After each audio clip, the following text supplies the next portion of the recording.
Good evening. आज हम tense सीखने की श्रृंखला को आगे बढ़ाते हुए पास्ट कंटिन्यूअस टेंस के इंटेरोगेटिव नेगेटिव सेंटेंसेस यानी प्रश्नवाचक नकारात्मक वाक्यों को ट्रांसलेट करने के नियमों को सीखेंगे। तो आइए देखते हैं इंटेरोगेटिव नेगेटिव सेंटेंसेस को ट्रांसलेट करने के नियमों को। सबसे पहले हम इसकी पहचान देखेंगे। पहचान क्या होती है इसकी, हमें कैसे पता चलता है कि ये पास्ट कंटिन्यूअस टेंस का इंटेरोगेटिव नेगेटिव सेंटेंस है। तो देखिए क्या होता है, वाक्य के प्रारंभ में क्या शब्द लगा रहता है।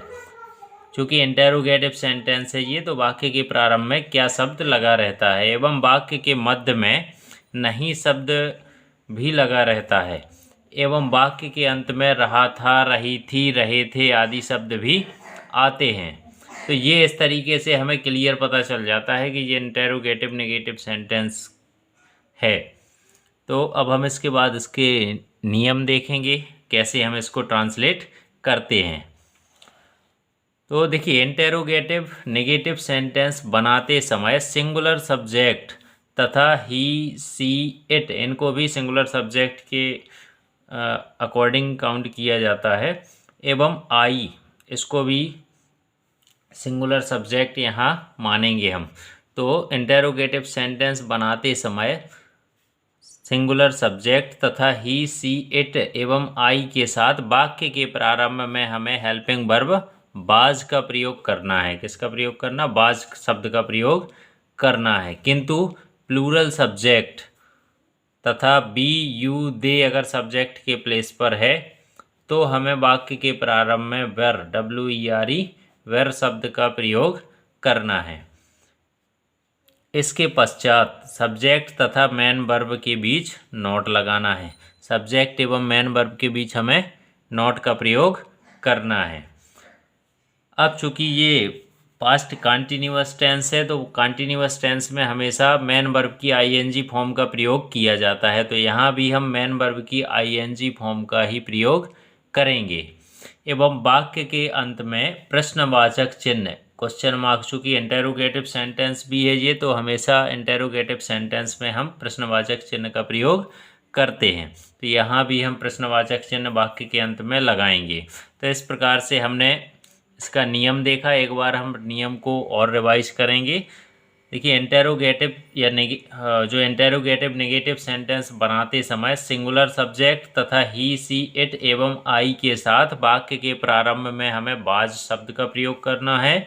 किंतु प्लूरल सब्जेक्ट तथा बी, यू, दे के साथ वाक्य के प्रारंभ में वर, WERE वर शब्द का प्रयोग सब्जेक्ट से पहले करना है एवं इसके पश्चात सब्जेक्ट तथा मेन वर्ब के बीच नॉट लगाना है। चूँकि नेगेटिव सेंटेंस और इंटेरोगेटिव दोनों चीज़ें इसमें शामिल हैं, तो इसमें सब्जेक्ट के पहले वाज वर का प्रयोग करना है। इसके बाद सब्जेक्ट और मेन वर्ब के बीच नॉट लगाना है। मेन वर्ब की ING फॉर्म का प्रयोग किया जाता है इसमें। चूँकि ये कंटिन्यूअस टेंस है इसलिए मेन वर्ब की ING फॉर्म का प्रयोग किया जाता है और वाक्य के अंत में प्रश्नवाचक चिन्ह का प्रयोग करते हैं। आइए अब हम इसके बाद इसका स्ट्रक्चर देखेंगे।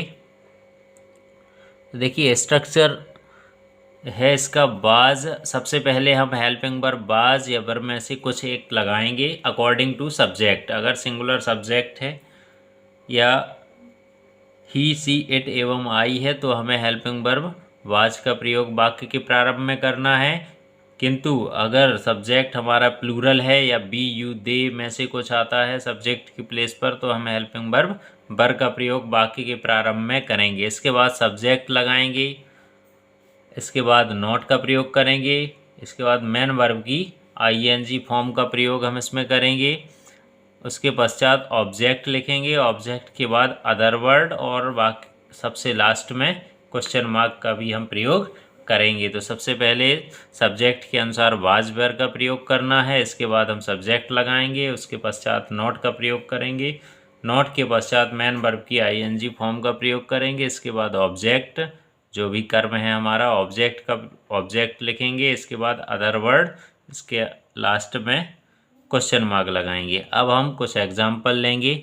जैसे पहला एग्जाम्पल है हमारा क्या बच्चे विद्यालय नहीं जा रहे थे। चूँकि हमने पहचान में पहले ही बतलाया कि वाक्य के अंत में रहा था, रही थी, रहे थे आदि शब्द आते हैं, तो यहाँ हमें पीछे से ये क्लियर हो जाता है कि ये पास्ट कंटिन्यूअस टेंस का सेंटेंस है। इसके बाद चूंकि इसमें वाक्य के प्रारंभ में क्या शब्द भी लगा हुआ है और बीच में नहीं शब्द का भी प्रयोग किया गया है, तो हमें इससे ये क्लियर होता है कि ये इंटेरोगेटिव भी है और नेगेटिव भी है, यानी ये पास्ट कंटिन्यूअस टेंस का इंटेरोगेटिव नेगेटिव सेंटेंस है। तो हमें वाक्य को देख करके ये पहचान आसानी से हो जाएगी कि ये पास्ट कंटिन्यूअस टेंस है। रहा, रही से पता, रहा था, रहे थे, रही थी वगैरह वगैरह कुछ भी आए तो ये पास्ट कंटिन्यूअस टेंस की पहचान बतलाएगा। इसके बाद क्या शब्द इंटेरोगेटिव की पहचान बतलाएगा, नहीं शब्द नेगेटिव की पहचान बतलाएगा।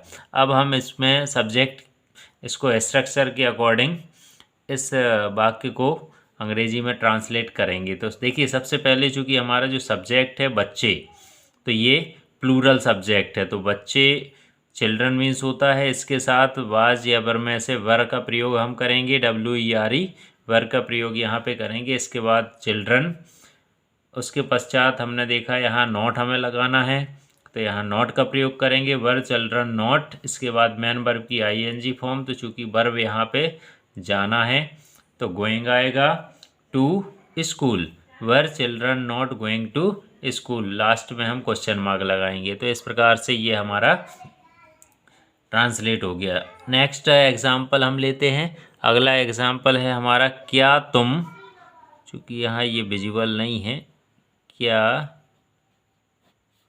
तुम पुस्तक नहीं पढ़ रहे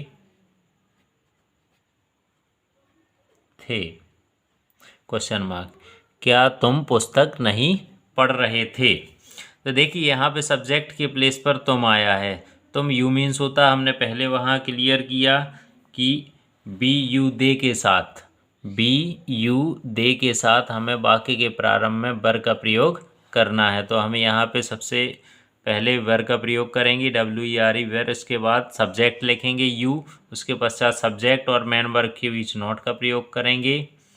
उसके पश्चात हमें मैन वर्ब की ING फॉर्म लिखना है। तो यहाँ पे चूँकि पढ़ना रीडिंग मीन्स होता, तो यहाँ वर्ब की ING फॉर्म रीडिंग आएगा, a book, were you not reading a book. इस तरीके से हमारा ये ट्रांसलेट हो जाएगा। लास्ट में हम क्वेश्चन मार्क लगाएंगे। नेक्स्ट एग्जाम्पल हम लेते हैं। अगला एग्जाम्पल है हमारा, क्या अमन तुम्हारे घर के सामने नहीं खेल रहा था। चूँकि रहा था, रही थी, रहे थे हैं, तो ये हमें क्लियर हो जाएगा कि ये पास्ट कंटिन्यूअस टेंस का सेंटेंस है। इसके बाद इसमें क्या भी लगा हुआ है, तो इसका मतलब है ये इंटेरोगेटिव सेंटेंस भी है। इसके बाद नहीं भी लगा हुआ है, तो ये नेगेटिव सेंटेंस भी है। अब इसको हम ट्रांसलेट कैसे करेंगे according to structure.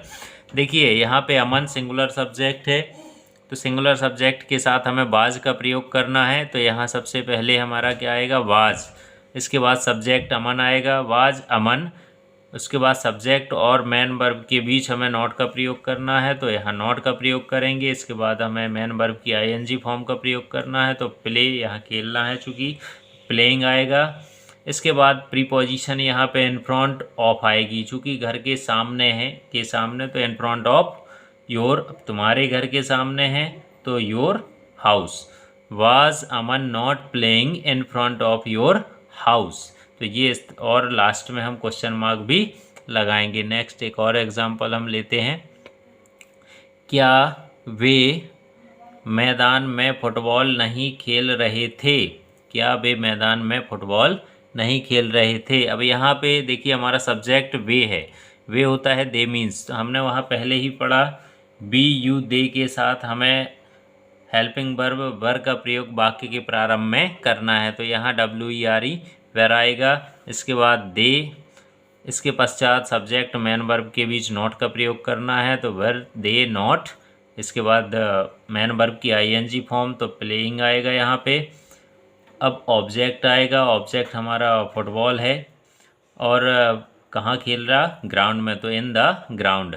Were they not playing football in the ground. Last में चूँकि क्वेश्चन ये इंटेरोगेटिव सेंटेंस भी है तो हम क्वेश्चन मार्क भी लगाएंगे। तो इस तरीके से हमने पास्ट कंटिन्यूअस टेंस के इंटेरोगेटिव नेगेटिव सेंटेंसेस को अंग्रेजी में ट्रांसलेट करने के नियमों को सीखा।